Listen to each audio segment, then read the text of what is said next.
నమస్తే, నేను మీ తరుణి. Digital news కి స్వాగతం. ముందుగా వార్తల్లోని ముఖ్యాంశాలు.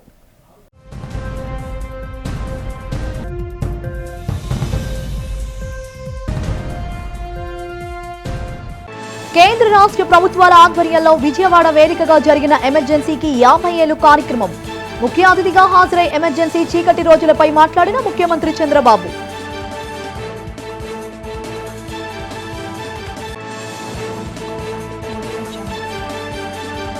రాజమహేంద్రవరంలో అఖండ గోదావరి ప్రాజెక్టుకు శంకుస్థాపన చేసిన కేంద్ర మంత్రి గజేంద్ర సింగ్ షెకావత్. ఉప ముఖ్యమంత్రి పవన్ కళ్యాణ్ అఖండ గోదావరి ప్రాజెక్టు ద్వారా యువత భవితకు బంగారు బాట పడుతుందని వెల్లడి. నగరంలో పలు చోట్ల చోరీ కేసులు, నగలు భారీ ఎత్తున రికవరీ చేసిన క్రైమ్ పోలీసులు. రికవరీ ఆర్నమెంట్స్, నగదును బాధితులకు అందజేసిన పోలీస్ కమిషనర్ శంకర్ బాగ్చి.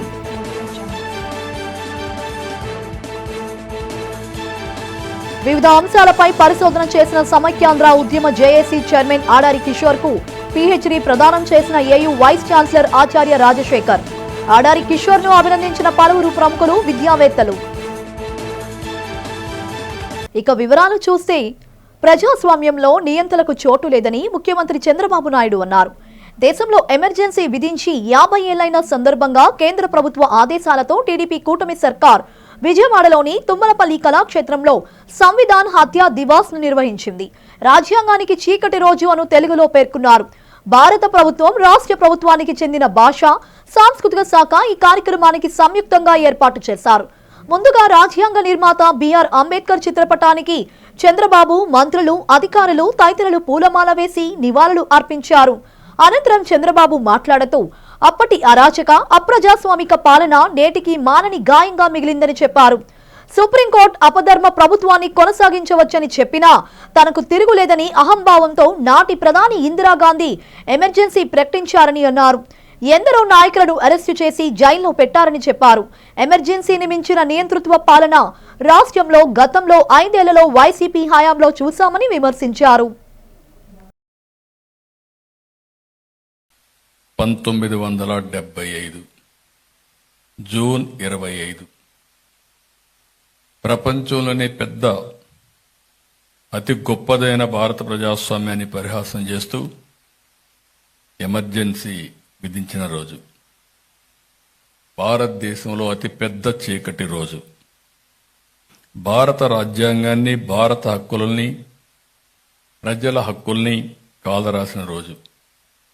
ఇప్పుడే సమరం గారు చెప్పినట్టు, దేనికోసం మేము పోరాడామని అనునిత్యం ఆలోచించి గోరా గారు చనిపోయే పరిస్థితి తీసుకొచ్చాం. అంటే అలాంటి ఘోర సంఘటన జరిగింది. అయితే ఈరోజు ప్రధానమంత్రి నరేంద్ర మోడీ గారు, భారతదేశ ప్రభుత్వం, దేశమంతా కూడా ఈరోజు జరపాలి, మంచి చెడులకి వ్యత్యాసాన్ని ప్రజలకు గుర్తు చేయాలనే ఉద్దేశంతో ఈ కార్యక్రమానికి నాంది పలికారు. అయితే మనం ఒకసారి ఎమర్జెన్సీ చూస్తే 21 నెలలు అత్యవసర పరిస్థితి. ఆ అత్యవసర పరిస్థితిని కూడా ఆ రోజు మనం చూస్తే, ఎవరైతే ఇది తప్పు అని చెప్పిన వాళ్ళని జైల్లో పెట్టారు. సామాన్య ప్రజలను కూడా హింసించారు. నియంత్రిత ధోరణితో ముందుకు పోయారు. ఇంకొక పక్కన న్యాయ వ్యవస్థను కూడా కబళించే పరిస్థితికి వచ్చారు. ప్రజల ప్రాథమిక హక్కుల్ని పూర్తిగా కాలరాశారు. ఒకటి కాకుండా ఎన్నో అరాచకాలు చేశారు. అయితే ఒక్కసారి మనం చూస్తే, దీనికి కారణమేని చూస్తే, ఆ రోజు అలహాబాద్ హైకోర్టు 1975 జూన్ 12న ఒక తీర్పు ఇచ్చింది. ఎన్నిక చెల్లదు అని. ఎన్నిక చెల్లదు అంటే అనేక మార్గాలు ఉన్నాయి. ఆ రోజు ఎన్నిక చెల్లదన్నప్పుడు సుప్రీంకోర్టులో తీర్పిస్తూనే అపధర్మ ప్రభుత్వాన్ని కంటిన్యూ చేసుకునే హక్కు కూడా ఇచ్చారు. నమ్మకం ఉంటే ప్రజాస్వామ్యం మీద ప్రజల దగ్గరికి పోయి మళ్ళీ ఎక్స్ప్లెయిన్ చేసి ప్రజల మద్దతుతో మళ్ళీ ప్రధానమంత్రి అయి ఉండొచ్చు. కానీ ఒక్కొక్కసారి అహంభావం వచ్చినప్పుడు, ఓసారి నాకు ఎదురు లేదని గర్వం వచ్చినప్పుడు చేసే పనులు ఆ రోజు ఎమర్జెన్సీ డిక్లేర్ చేశారు. 2027 జూలైలో రానున్న గోదావరి పుష్కరాలు నాటికి అఖండ గోదావరి ప్రాజెక్టును అందుబాటులోకి తీసుకురానున్నట్లు AP deputy CM Pavan Kalyan తెలిపారు. రాజమహేంద్రవరంలో అఖండ గోదావరి ప్రాజెక్టుకు కేంద్ర మంత్రి గజేంద్ర సింగ్ షెకావత్ తో కలిసి పవన్ కళ్యాణ్ గురువారం శంకుస్థాపన చేశారు. ఈ కార్యక్రమంలో ఏపీ మంత్రి కందుల దుర్గేష్, ఎంపీ పురంధేశ్వరి పాల్గొన్నారు. పుష్కర్ ఘాట్ వద్ద 94.44 కోట్ల వ్యయంతో అఖండ గోదావరి ప్రాజెక్టు చేపట్టారు. దీంతో చారిత్రక నగరం రాజమహేంద్రవరం ఇకపై పర్యాటక శోభను సంతరించుకుంది. విదేశీ పర్యాటకులను ఆకర్షించేలే నగరం, చుట్టుపక్కల ప్రాంతాలను తీర్చిదిద్దేందుకు అఖండ గోదావరి ప్రాజెక్టుకు ప్రభుత్వం శ్రీకారం చుట్టింది. ఈ సందర్భంగా పవన్ కళ్యాణ్ మాట్లాడుతూ ఆంధ్రుల అన్నపూర్ణగా పేరుగాంచిన డొక్కా సీతమ్మకు జన్మనించిన నేల రాజమహేంద్రవరం అంటే గుర్తుకొచ్చేది గోదావరి తీరమని అన్నారు. అఖండ గోదావరి ప్రాజెక్టుకు శంకుస్థాపన చేసిన అనంతరం ఆయన మాట్లాడారు. తీరం వెంట నాగరికత, భాష అన్ని అభివృద్ధి చెందుతాయని చెప్పారు. పర్యాటక రంగంలో యువతకు ఎక్కువ ఉపాధి అవకాశాలుంటాయని, ప్రాజెక్టు పూర్తయితే ఏటా 4 లక్షల మంది పర్యాటకులు పెరిగే అవకాశం ఉందని తెలిపారు. అనంతరం గజేంద్ర సింగ్ షెకావత్, పురంధేశ్వరి మాట్లాడారు. ఈ అఖండ గోదావరి ప్రాజెక్టులో 2024 ఎన్నికల సమయంలో ఎన్డీఏ కూటమి నిర్ణయించుకుంది ఈ రాష్ట్రాన్ని అన్ని రంగాల్లో సమగ్ర అభివృద్ధి సాధించేలా పనిచేయాలని. దాంట్లో భాగంగానే గౌరవ ముఖ్యమంత్రి శ్రీ నారా చంద్రబాబు నాయుడు గారు ఆ రోజు మేమందరం కూటమి భాగస్వాములు అందరూ అనుకొని ప్రతిదీ కూడా ముఖ్యంగా పర్యాటక రంగంలో ఎక్కువగా యువతకి ఎక్కువ ఉపాధి అవకాశాలు ఉంటాయి. అంటే మీరు ఊహించుకోండి, దీనికే ఈ చేస్తున్న ఈరోజు ప్రాజెక్టుకి ముందుగా స్టార్ట్ అయ్యి దాదాపు ఒక 800 మందికి ఎంప్లాయ్మెంట్ దొరుకుతుంది దీనివల్ల. ఇవన్నీ కాకుండా దాదాపు 4 లక్షల మంది పూర్తయితే 4 లక్షల మంది కనీసం సంవత్సరానికి పర్యాటకుల మినిమం అని, అంతకుమించి పైకి వెళ్ళే అవకాశాలు చాలా ఎక్కువ ఉన్నాయి. దీనికి గౌరవ ప్రధానమంత్రి గారు నరేంద్ర మోదీ గారు ప్రత్యేకించి ఇందాక సోదరి భారతీయ జనతా పార్టీ అధ్యక్షులు శ్రీమతి పురంధేశ్వరి గారు చెప్పినట్టుగా మీరు డబుల్ ఇంజిన్ సర్కార్ అంటే అది పదంలాగా ఉండిపోద్ది. మీకు తెలుసు కదా, మీరు బైకుల్లో, నేను ఎప్పుడు గోదావరి జిల్లాలో తిరుగుతుంటే మీ బైకుల సౌండ్ నాకు తెలుసు కదా ఎలా ఉంటా. On the banks of this sacred river on Pushkar Ghat, it's a moment of pride and purpose as I stand before you to share a story, the story of India's tourism, the story of India's tourism transformation, the story of tourism potential in our country. Dear friend, a story where culture meets commerce, heritage meets hospitality, and spirituality meets sustainability. Under the bold and transformative leadership of Honorable Prime Minister Narendra Modi Garu and under the regime of this double engine government in state of Andhra Pradesh, tourism in India has moved from being a sector of potential to a pillar of progress. Havelock bridge తో పాటుగా ఇవాళ పుష్కరాలకి సంబంధించి 2027వ సంవత్సరంలో ఏదైతే పుష్కరాలు మనం రాబోతుందో దాన్ని దృష్టిలో ఉంచుకునే ఇవాళ పుష్కర ఘాట్లో అఖండ గోదావరికి కూడా మనం శంకుస్థాపన చేసుకోవడం జరిగింది. కనుక అభివృద్ధి రాజమహేంద్రవరాన్ని ఇందాక సోదరులు దుర్గేష్ గారు మాట్లాడుతూ హెరిటేజ్ జిల్లాగా రాజమహేంద్రవరాన్ని గుర్తించాలి అని చెప్పి వారు అభ్యర్థించారు. ప్రజలందరికీ గుర్తుండే ఉంటుంది, నేను పార్లమెంట్లో ఈ అంశాన్ని లేవనెత్తి రాజమహేంద్రవరాన్ని హెరిటేజ్ సిటీగా గుర్తించమని చెప్పి నేను ప్రత్యేకించి పార్లమెంట్లో నేను రేజ్ చేసినటువంటి అంశం. కనుక ఖచ్చితంగా పెద్దలు గజేంద్ర సింగ్ షెకావత్ గారు ఇక్కడే ఉన్నారు. వారి సహకారంతో ఖచ్చితంగా దీనికోసం నా వంతు కృషి చేస్తాను అని చెప్పి తెలియజేస్తూ అన్ని విధాలా పర్యాటకంగా కావచ్చు, అదేవిధంగా రిలీజియస్గా కావచ్చు, రాజమహేంద్రాన్ని అభివృద్ధి చేసుకునేటువంటి అవకాశం ఉన్నటువంటి సందర్భంలో ఆ దిశగా ఇప్పటికే ఆల్రెడీ అడుగులు వేస్తున్నాం. గౌతమి లైబ్రరీని కూడా దాన్ని అభివృద్ధి చేయడానికి నా వంతు కృషి నేను చేస్తున్నాను. కనుక ఖచ్చితంగా రాబోయే కాలంలో కూడా ఏదైతే ప్రజలు మా పట్ల విశ్వాసాన్ని కనబరిచారో దాన్ని నిలుపుకుంటూ రాజమహేంద్ర అభివృద్ధికి ఖచ్చితంగా నా వంతు సహకారాన్ని అందిస్తాను అని చెప్పి తెలియజేసుకుంటూ శ్రీ వరాహలక్ష్మి నరసింహస్వామి వారి దేవస్థానం సింహాచలంలో గురువారం స్వామివారి స్వర్ణ పుష్పార్చన అత్యంత వైభవంగా జరిగింది. ఆలయ వైదిక సిబ్బంది, ఆలయ అధికారులు ఆధ్వర్యంలో శాస్త్రోక్తంగా శ్రీ స్వామివారికి 108 బంగారు అత్యంత వైభవంగా స్వర్ణ పుష్పార్చన చేశారు. స్వర్ణ పుష్పార్చనలో భక్తులు పెద్ద సంఖ్యలో హాజరై స్వర్ణ తులసి దళార్చన, వేద పండితులు వేద మంత్రాల నాదస్వర మంగళ వాయిద్యాలతో శాస్త్రోక్తంగా స్వర్ణ పుష్పార్చన వైభవంగా నిర్వహించారు. అర్చకులు వేకువజామున స్వామిని సుప్రభాత సేవతో మేల్కొల్పి ప్రాతకాల పూజలు సాంప్రదాయబద్ధంగా నిర్వహించారు. శ్రీదేవి భూదేవి సమేత శ్రీ గోవిందరాజు స్వామి వారిని సర్వాంగ సుందరంగా అలంకరించి ఆలయ కళ్యాణ మండపంలో వేదికపై అధిష్ఠింపచేసి వేద మంత్రాలు, నాదస్వర మంగళ వాయిద్యాల నడుమ శ్రీ స్వామివారి స్వర్ణ పుష్పార్చన సేవ వైభవంగా నిర్వహించారు.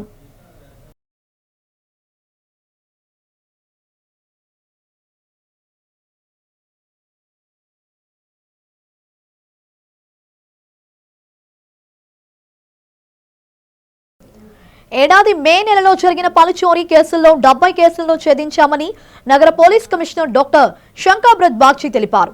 65 మందిని అరెస్టు చేసి వారి నుంచి 1,04,97,450 రూపాయల విలువైన చోరీ సొత్తును స్వాధీనం చేసుకున్నామని చెప్పారు. నగర పోలీస్ కమిషనరేట్లో సమావేశ మందిరంలో పోలీసులు రికవరీ మేళాను నిర్వహించారు.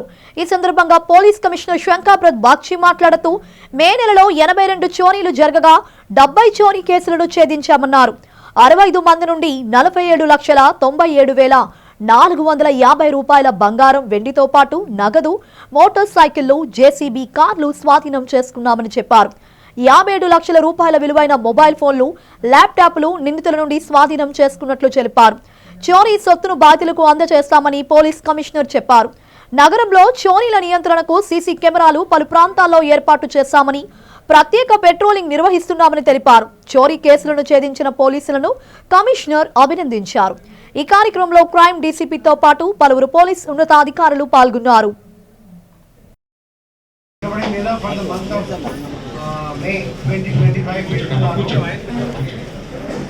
ప్రతి నెల మనం ఎంత రికవరీ చేస్తాం, ఈ నెల మే నెల కూడా అన్ని రికార్డ్స్ బ్రేక్ చేస్తూ 1,04,97,457 విలువైన మొబైల్స్ కూడా ఉన్నాయి. ఇంకా గోల్డ్ 1 కేజీ 44 గ్రామ్, వెండి 6066 గ్రామ్, క్యాష్ 9 లక్షలు, ఇంకా motor cycles 14, JCB 1, card 1, laptop 1, ఒక సీసీ కెమెరా ఎక్విప్మెంట్ అన్నీ ఉన్నాయి. సో ఈ మంచి రికార్డ్ సృష్టించిన క్రైమ్ డీసీపీ మేడంకి, మేడం అధీనంలో పనిచేస్తున్న ఏడీసీపీ, ఏసీపీ. శ్రీ వారాహి అమ్మవారి ఆశీస్సులు ప్రజలందరిపైన ఉండాలని విశాఖ లోక్సభ సభ్యులు ఎం శ్రీభరత్ ఆకాంక్షించారు. వంటంలోని చిలకపేటలో శ్రీ వారాహి అమ్మవారి విగ్రహ ఆవిష్కరణ యాగశాల ప్రారంభ కార్యక్రమంలో ఆయన పాల్గొన్నారు.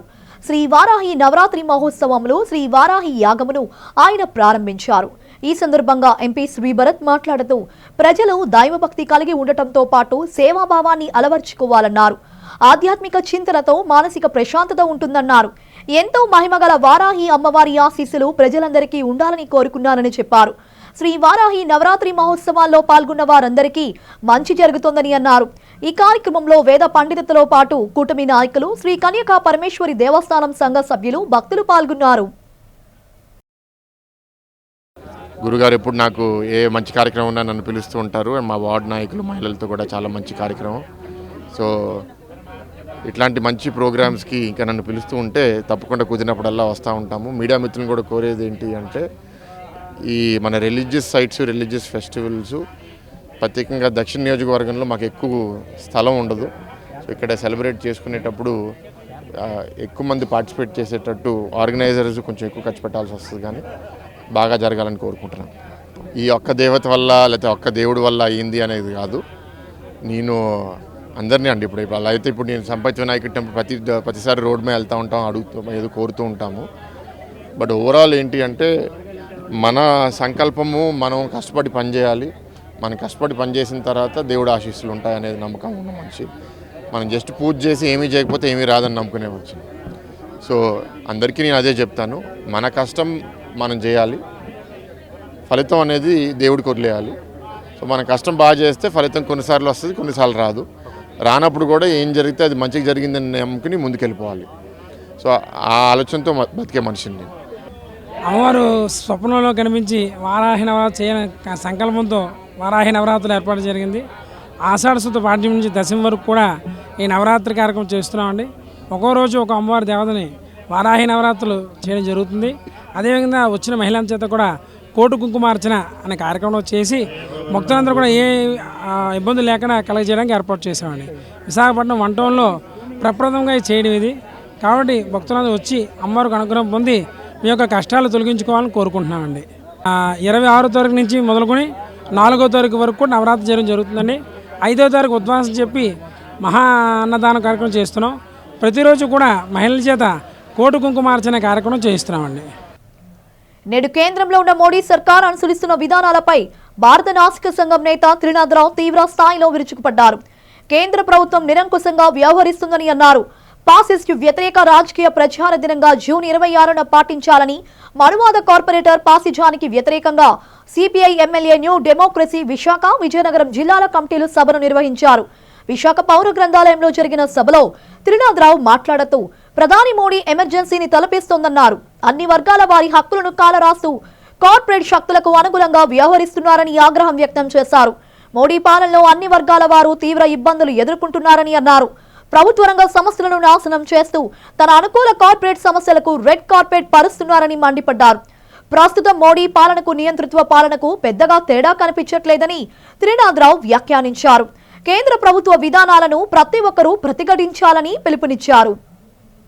75 జూన్లో ఎమర్జెన్సీ ఇందిరాగాంధీ ప్రభుత్వం ప్రకటించింది.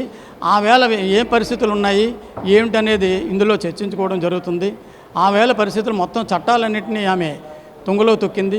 కార్మిక చట్టాలు లేవు, రైతులకు సంబంధించిన ఏ చట్టాలు లేవు, లే ఆఫ్లను చట్టబద్ధం చేశారు, వేతనాలు తగ్గించారు, అరెస్టులు విపరీతంగా చేశారు. అప్పుడు చేసిన అరెస్టులే సుమారుగా మీసా చట్టం కింద 35,000 మందిని, డిఫెన్స్ యాక్ట్ కింద 75,000 మందిని అరెస్టులు చేశారు. ఆనాటి పరిస్థితులు మళ్ళీ ఆమె కొనసాగించిన తర్వాత జయప్రకాష్ నారాయణ ఆధ్వర్యంలో జనతా పార్టీ ఏర్పడిన తర్వాత ఈ యొక్క ఎమర్జెన్సీని ఎత్తివేయడం జరిగింది. తర్వాత జనతా పార్టీ పాలన కొనసాగింది.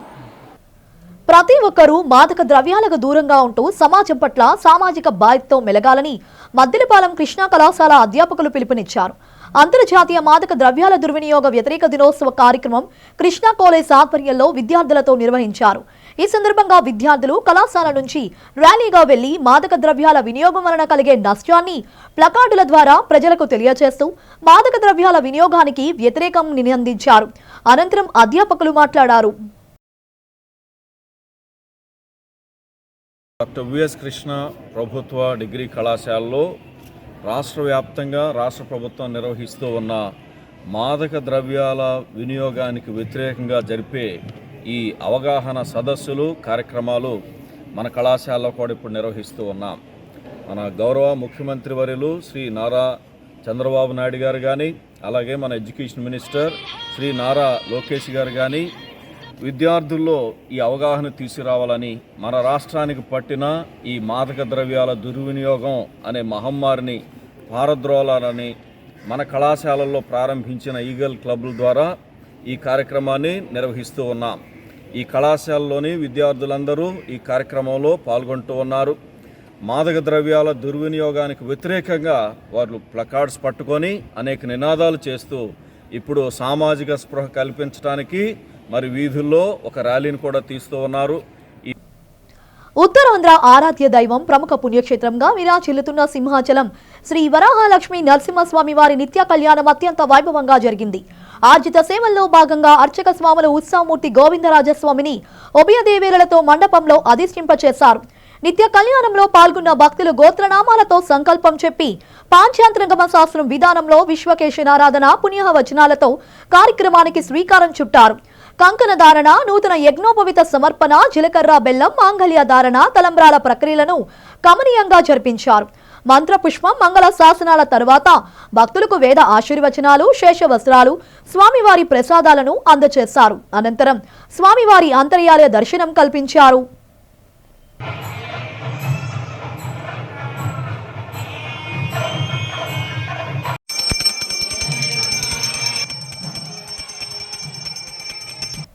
ఆడారి కిషోర్ కుమార్ కు పీహెచ్డీని ఆంధ్ర విశ్వవిద్యాలయం ఉపకులపతి ఆచార్య రాజశేఖర్ ప్రదానం చేశారు.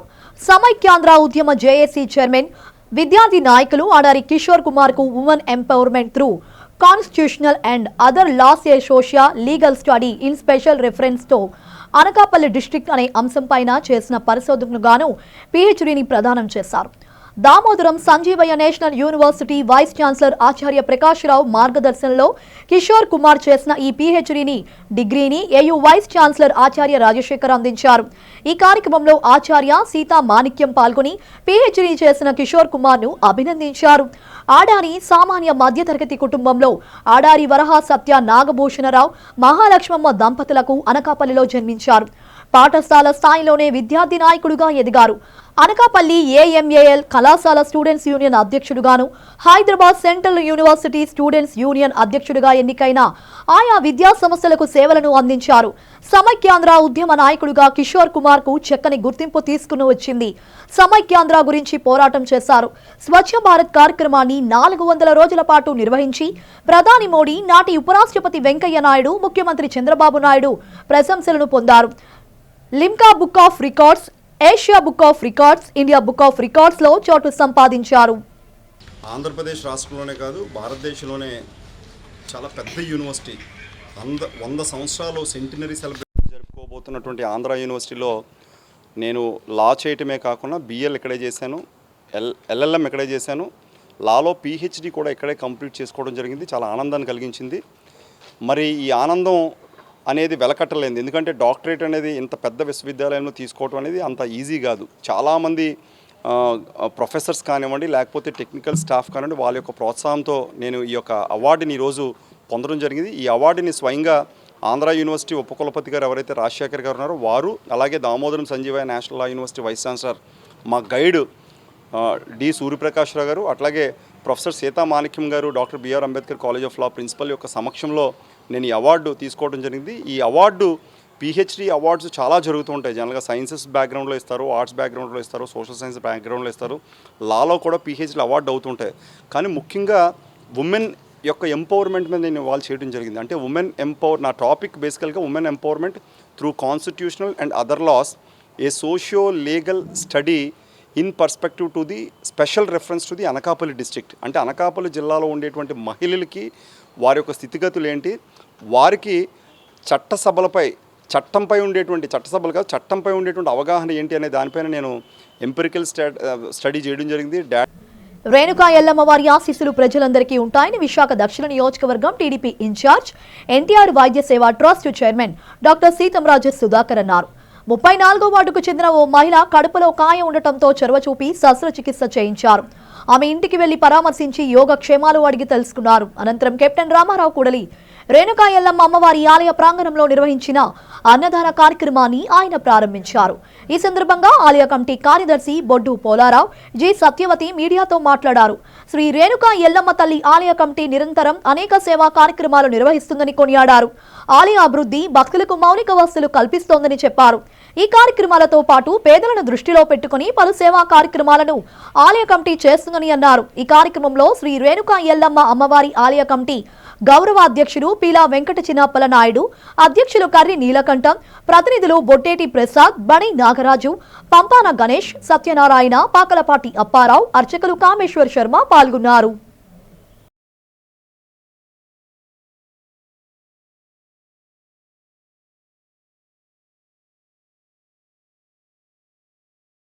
సీతారాం సుధాకర్ గారు ఆయన ఎన్టీఆర్ వైద్య సేవ ట్రస్ట్ చైర్మన్గా ఆయన చేతికి ఇచ్చాక బేబచ్చంగా సౌత్లో కాదు ఆంధ్రప్రదేశ్ మొత్తం మీద ఎవరికైనా బాగోపోయినా ఇబ్బందులు ఉన్నా ఇమ్మీడియట్గా వారికి సహసాగాలు అందించి వారికి వైద్యం చేయించి వారు ముందుకు ఈ రకంగా సాగుతున్నారు. మరి ఈరోజు ఒక పేషెంట్కి ఆపరేషన్ జరిగింది, కడుపులో కాయ తీశారు. కడుపులోని కనీసం ఒక క్రికెట్ బాల్ అంతా కాయ తొలగించారు కేజీహెచ్లో. ఆపరేషన్ చక్కగా చేశారు. నిరుపేద కుటుంబం. ఏ హాస్పిటల్కి వెళ్ళినా మరి వారు ₹1,00,000 ఏవో చెప్తున్నారు ఖర్చులు అవుతాయని. అలాంటిది ఖర్చు లేకుండా కేజీహెచ్లో వారు చేయించారు. కాబట్టి మరి ఈరోజు సీతారాం సుధాకర్ వేసే అడుగు ప్రతి అడుగు కూడా ప్రజల కోసమే వేస్తున్నారు. మరి అటువంటి సేవకుడు సౌతే కాదు మొత్తం ఆంధ్ర రాష్ట్రం అంతటికీ ఆ పదవిని దుర్వినియోగం పరచకుండా దాన్ని వారు అగోరాతులు కష్టపడి ఆ ప్రతి పేషెంట్కి న్యాయం చేస్తున్నారు. ఎక్కడైనా పేషెంట్ ఉంటే వారిని పిలిపించి మీకు ఏంటి ప్రాబ్లం ఏంటి అని అడగడం, వారు తగిన సేవలు గవర్నమెంట్ హాస్పిటల్ కానివ్వండి, ప్రైవేట్ హాస్పిటల్ కానివ్వండి, ఎక్కడ ఆరోగ్యశ్రీ ఉంటే అక్కడ చేయించి వారికి ప్రాణాలు కాపాడుతున్నారు. మరి అటువంటి నాయకుడు మరి ఇంకా మనం చూడలేము. అటువంటి నాయకుడిని చూస్తున్నాం. మరి ఆ నాయకుడు ఇంక ఎల్లవేళలా ఆ ఏడుకొండల ఆశీస్సులు, ఆ రేణుకెళ్ళమ్మ ఆశీస్సులు కలగాలని కోరుకుంటున్నాం. మా ఆలయానికి మరి ఇలాగా అది ఆరోగ్యశ్రీ మరి ఆయనకి నారా చంద్రబాబు నాయుడు గారు ఎంత తెలుగుగా ఆలోచించి సీతారాం సుధాకర్ చేతిలోని ఈ ఆరోగ్యశ్రీ పెట్టడం వల్ల ఆయన ఎవరైనా పేద సాధకు బాగాలేదంటే ఆపరేషన్ చేయించి ఇంటికెళ్ళి కూడా వాళ్ళని చూసి మరి పేదవాళ్ళు అయితే ఇంకా బాగా చూసి వీళ్ళకి ఎంత అవసరం ఉందో నా సేవ అని చెప్పేసి వాళ్ళ దగ్గరికి వెళ్ళి కూడా అతను చూస్తున్నారు. మరి ఆ రోజు చంద్రబాబు నాయుడు ఎంత ఆలోచించి ఆయన చేతిలో పెట్టారనేది ఇప్పుడు మాకు అందరికీ అర్థమవుతుంది. వాళ్ళు చూడడానికి వచ్చి ఇలాగ మా రేణుకా ఎల్లమ్మ గుడికి వచ్చి మరి అమ్మవారు ఆశీస్సులు తీసుకొని మమ్మల్ని అందరినీ కూడా చాలా సంతోషపరిచి మరి ఈరోజు సుధాకర్ గారు చేస్తున్న ప్రతి కార్యక్రమం వెనకాల టీడీపీ కార్యకర్తలు తండాలు వెళ్తున్నారంటే అతను చేసిన మంచితనం చూసి వెళ్తున్నారు అందరూ. మరి ఆ మంచితనం ఎప్పుడు కూడా దేవుడు అమ్మవారు కాపాడాలని అతనికి మంచి. బంగాళాఖాతంలో ఏర్పడిన అల్పపీడనం బలపడిందని విశాఖపట్నం తుఫాన్ హెచ్చరికల కేంద్రం అధికారిని తారా స్వరూప్ తెలిపారు. మీడియాతో మాట్లాడుతూ ఆమె వాతావరణ విషయాలను తెలిపారు. అల్పపీడనం కారణంగా వాయువ్య బంగాళాఖాతంలో ఆవర్తనంతో పాటు అరేబియా సముద్రం మీద ఒక ద్రోణి ఆవరించి ఉందన్నారు. ఉత్తర దిశ పశ్చిమ బెంగాల్, ఒడిశా ప్రాంతాల మీదుగా అల్పపీడనం బలపడిందన్నారు. దీని ప్రభావంతో ఉత్తరాంధ్రలో విస్తారంగా వర్షాలు కురుస్తాయని తెలిపారు. విశాఖ, విజయనగరం, శ్రీకాకుళం, అల్లూరి సీతారామరాజు జిల్లాలో 50 నుండి 60 కిలోమీటర్ల వేగంతో గాలులు వీస్తాయని తెలిపారు. ఆయా జిల్లాలోని పలు ప్రాంతాల్లో భారీ నుంచి అతి భారీ వర్షాలు కురుస్తాయన్నారు. సముద్రంలో చేపల వేటకు వెళ్లే మత్స్యకారులు అప్రమత్తంగా ఉండాలని తారా స్వరూప్ సూచించారు. వాయు బంగాళాఖాతానికి ఆనుకున్న ఉత్తర ఒరిస్సా, దక్షిణ వెస్ట్ బెంగాల్ ఏరియాలో అల్పపీడనంగా బలపడింది. ఇది వెస్ట్ నార్త్ వెస్ట్ వర్డ్స్ అంటే పశ్చిమ వాయువు దిశగా ప్రయాణిస్తూ ఉత్తర ఒరిస్సా, దక్షిణ వెస్ట్ బెంగాల్, జార్ఖండ్, ఛత్తీస్గఢ్, నార్త్ ఛత్తీస్గఢ్ మీదుగా ఈ నెక్స్ట్ 2 డేస్లోనే మూవ్ అవుతుంది. దీంతో పాటు ఉన్న సంబంధించిన ఆవర్తనం 7.6 కిలోమీటర్స్ వరకు ఉంది. దీంతో పాటు అరేబియన్ సీలో నార్త్ ఈస్ట్ అరేబియన్ సీ వరకు కూడా ఒక ద్రోణి కూడా ఆవరించి ఉంది. ఈ అన్నిటి ప్రభావం వల్ల ఉత్తరాంధ్రలోని చాలా చోట్ల విస్తారంగా వానలు పడే అవకాశం ఉంది. 1-2 దగ్గర భారీ వర్షాలు కూడా కురిసే అవకాశం ఉంది. మనకి శ్రీకాకుళం, విజయనగరం, విశాఖపట్నం, పార్వతీపురం, మన్యం, ఏఎస్ఆర్ ఈ 5 డిస్ట్రిక్ట్స్లో 1-2 చోట్ల భారీ వర్షాలు కురిసే అవకాశం ఉందని ఇచ్చాము. ఈదురుగాలు కూడా 50 నుంచి 60 కిలోమీటర్ల వేగంతో వీస్తాయి. సౌత్ కోస్టల్ ఆంధ్రప్రదేశ్లో అయితే తేలికపాటి నుంచి ఒక మోస్తరు వర్షాలు చాలా చోట్ల పడతాయి. ఇక్కడ కూడా ఈదురుగాలు 50 నుంచి 60 కిలోమీటర్ల వేగంతో వీచే అవకాశం ఉంది. బులెటిన్ ముగించే ముందు హెడ్లైన్స్ మరోసారి.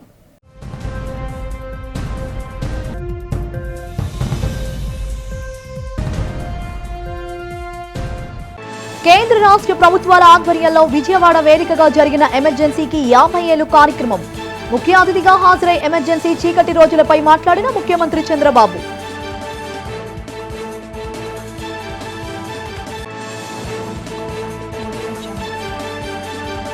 రాజమహేంద్రవరంలో అఖండ గోదావరి ప్రాజెక్టుకు శంకుస్థాపన చేసిన కేంద్ర మంత్రి గజేంద్ర సింగ్ షెకావత్. ఉప ముఖ్యమంత్రి పవన్ కళ్యాణ్ అఖండ గోదావరి ప్రాజెక్టు ద్వారా యువత భవితకు బంగారు బాట పడుతుందని వెల్లడి. నగరంలో పలు చోట్ల చోరీ కేసులు, నగలు భారీ ఎత్తున రికవరీ చేసిన క్రైమ్ పోలీసులు. రికవరీ ఆర్నమెంట్స్, నగదును బాధితులకు అందజేసిన పోలీస్ కమిషనర్ శంకాబ్రత్ బాగ్చి.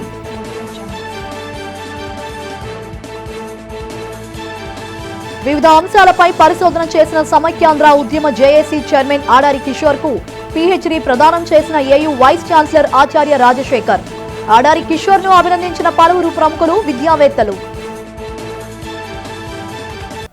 ఇవి ఇప్పటి వరకున్న అప్డేట్స్. మరిన్ని అప్డేట్స్ కోసం చూస్తూనే ఉండండి డిజిటల్ న్యూస్.